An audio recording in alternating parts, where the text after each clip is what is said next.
હવે વાત સ્થાનિક સ્વરાજની ચૂંટણીની તો રાજકોટમાં ઉમેદવારી ફોર્મ ભરાવાની શરૂઆત થઈ ચૂકી છે। કોંગ્રેસના વોર્ડ નંબર 8ના ઉમેદવારે ફોર્મ ભર્યું।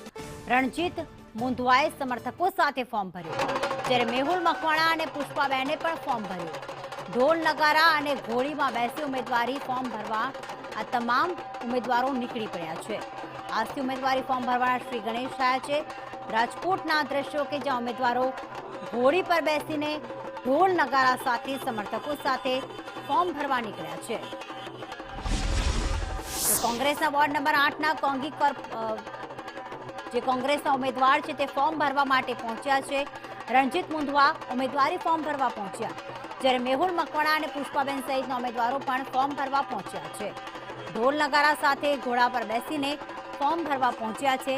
અહીંયા જાણે જીત થઈ હોય તેવો ઉજવણીનો માહોલ જોવા મળી રહ્યો છે। આવતીકાલે ફોર્મ ભરવાનો અંતિમ દિવસ અને ભારતીય જનતા પાર્ટી અને કોંગ્રેસના ઉમેદવારો ફોર્મ ભરવા નીકળી રહ્યા છે। અને વચ્ચે જે રાજકોટ વોર્ડ નંબર 8ના કોંગ્રેસના જે ઉમેદવારો છે તે સમર્થકો સાથે ફોર્મ ભરવા નીકળ્યા છે। એક અનોખું જ રીતે ફોર્મ ભરવા નીકળ્યા છે। ઢોલ નગારા છે, સાથે સમર્થકો છે અને ઘોડા પર બેસીને તેઓ આ ફોર્મ ભરવા નીકળ્યા છે। સ્થાનિક સ્વરાજની ચૂંટણીનો જંગ ગુજરાતમાં જામેલો છે।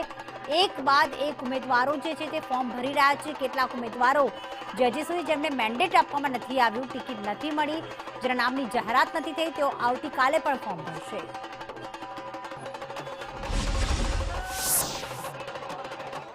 ચૂંટણીના ઢોલ વાગવાના શરૂ થઈ ગયા છે। હું તમને સીધા જ દ્રશ્યો બતાવીશ કે ઉમેદવારો છે તે અત્યારે ફોર્મ ભરવા માટે પહોંચે છે। શું કહેશો રણજીતભાઈ, તમે કયા વોર્ડમાંથી દાવેદારી નોંધાવી છે? વોર્ડ નંબર 8ની અંદરથી કોંગ્રેસ પક્ષના ઉમેદવારો બંને ત્યાં અમે ફોર્મ ભરવા જઈ રહ્યા છીએ। ખાસ કરીને ઘોડી ઉપર કે યુદ્ધનું મેદાન હોય, રણ મેદાનની અંદર જ્યારે યુદ્ધ હાલતા હોય ત્યારે ઘોડી ઉપર બેસીને જવાતું હોય, ત્યારે કોર્પોરેશનની ચૂંટણી લડવા જઈ રહ્યા ત્યારે આ પણ એક યુદ્ધનું મેદાન છે।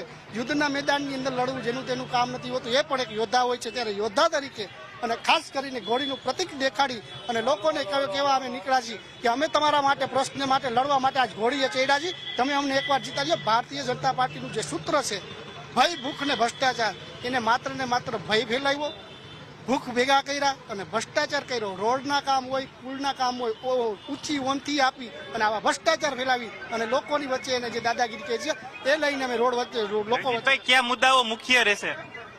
ખાસ કરીને તો લોકોને એક જ સુવિધા જોતી હોય છે, રોડ, રસ્તા, લાઇટ, ગટર, પાણી। ને ખાસ કરીને જ્યાં ગંદકીના પ્રશ્નો છે એ પણ પ્રશ્નો અમે હટાવવા માટે લોકોને અપીલ કરશું કે તમારું કંઈ પણ કામ હોય તો અડધી રાતે અમને કહેજો, અમે તમારા માટે અડધી રાતે પણ ઊભા છીએ। ચોક્કસ 60-8માં જે ઉમેદવારો છે તે અત્યારે ફોર્મ ભરવા માટે પહોંચ્યા છે। અન્ય ઉમેદવાર છે મેહુલભાઈ, કયા મુદ્દા મુખ્ય રહેશે? મેહુલભાઈ, કયા મુદ્દા મુખ્ય રહેશે? જનતાના પ્રશ્ન જે છે અત્યારે જે હાલ ભાજપની સામે કરપ્શનની જે ઓળદોડ હતા એના મુદ્દા, જનતાના જે મુદ્દા છે એને સાથે લઈને અમે આગળ વધવાના છીએ।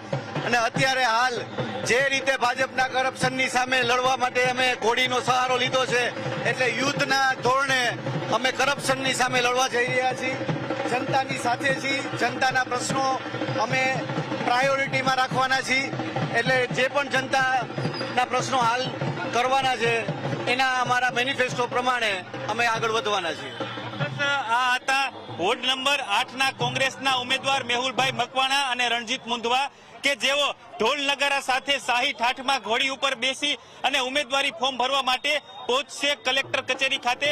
સૌથી મહત્વની વાત એ છે કે હવે માત્ર ગણતરીની કલાકો જ છે તે બાકી રહી છે, ત્યારે અલગ અલગ જે ઉમેદવારો છે તેને ફોર્મ ભરવા માટેના શ્રી ગણેશ છે તે કરી દીધા છે।